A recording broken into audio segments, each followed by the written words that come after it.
Chapter 1. Science and the Bible.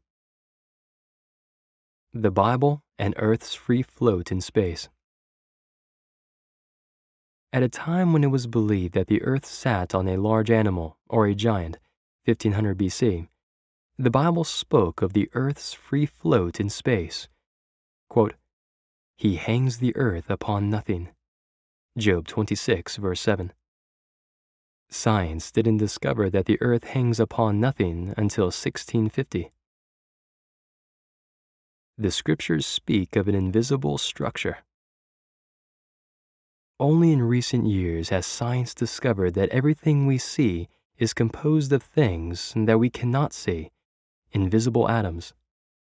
In Hebrews 11, verse 3, written 2,000 years ago, Scripture tells us that, quote, "The things which are seen were not made of things which do appear."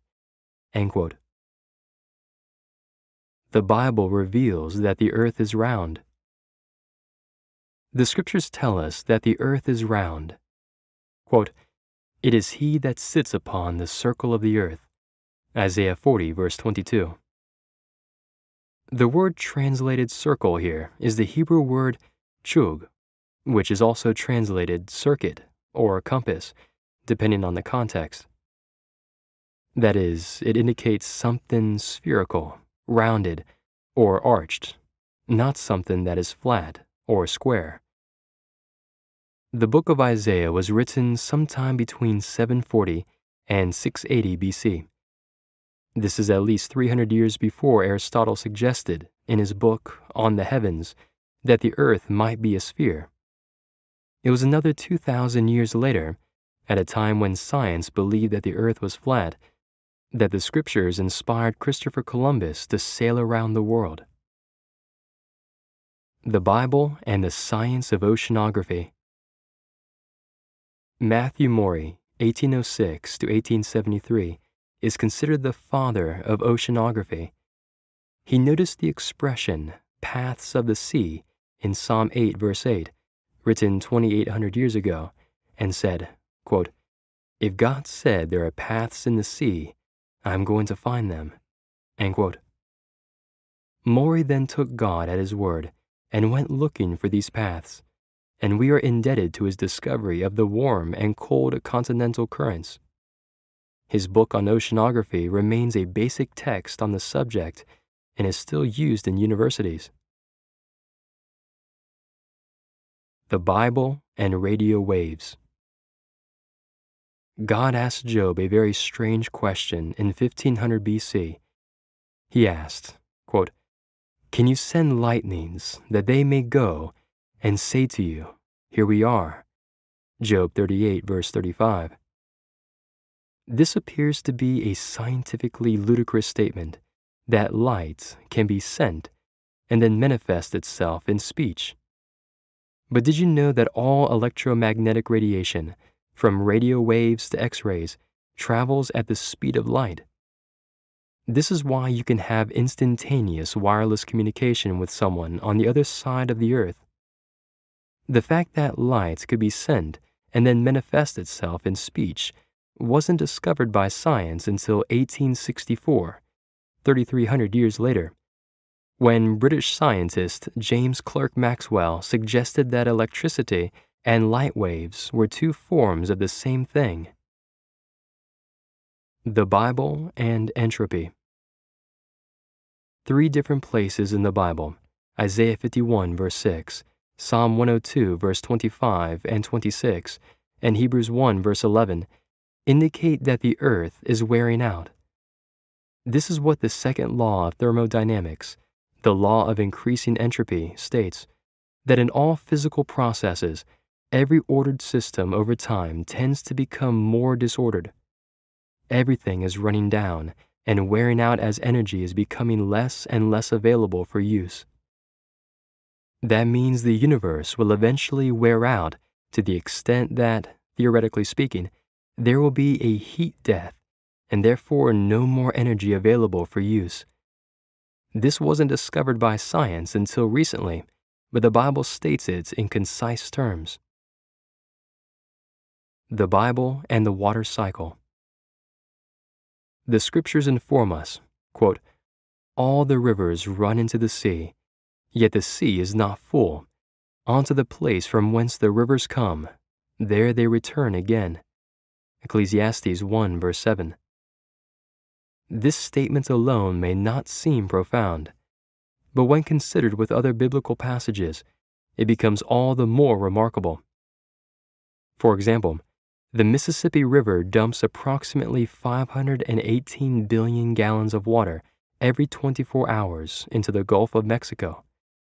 Where does all that water go? And that's just one of thousands of rivers. The answer lies in the hydrologic cycle, so well brought out in the Bible. Ecclesiastes 11 verse 3 states that, quote, if the clouds be full of rain, they empty themselves upon the earth. End quote.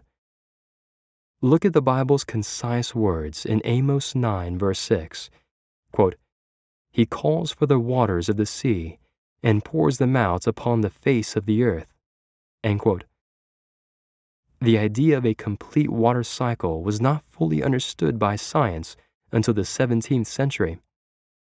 However, more than 2,000 years prior to the discoveries of Pierre Perrault, Edmé Marriott, Edmund Halley, and others, the scriptures clearly spoke of a water cycle.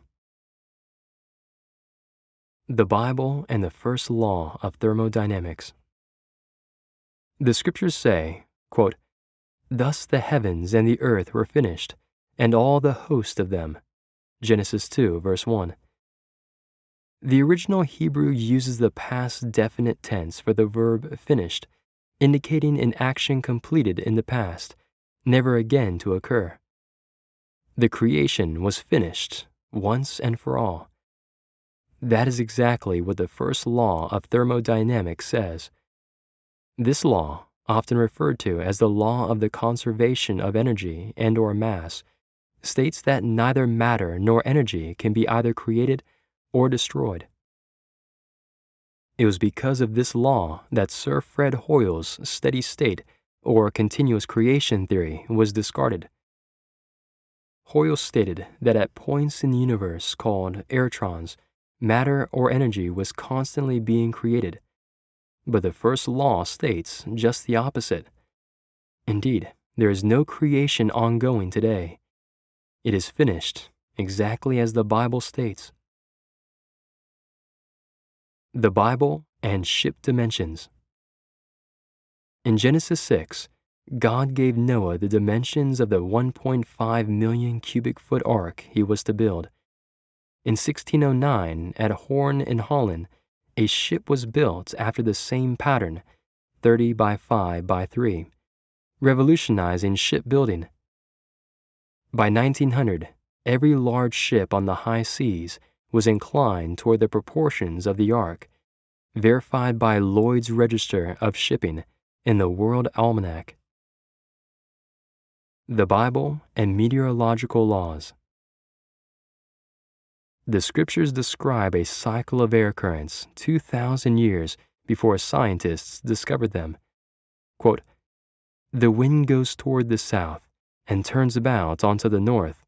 It whirls about continually, and the wind returns again according to his circuits.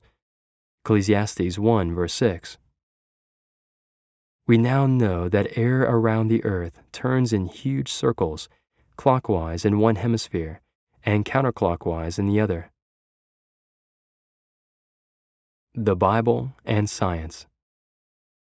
Quote, in antiquity, and in what is called the Dark Ages, men did not know what they now know about humanity and the cosmos.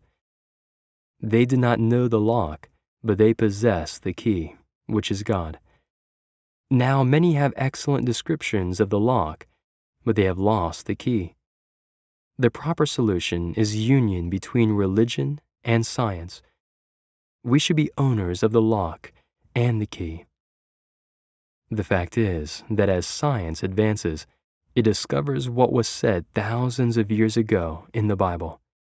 End quote. Richard Wurmbrand, Proofs of God's Existence.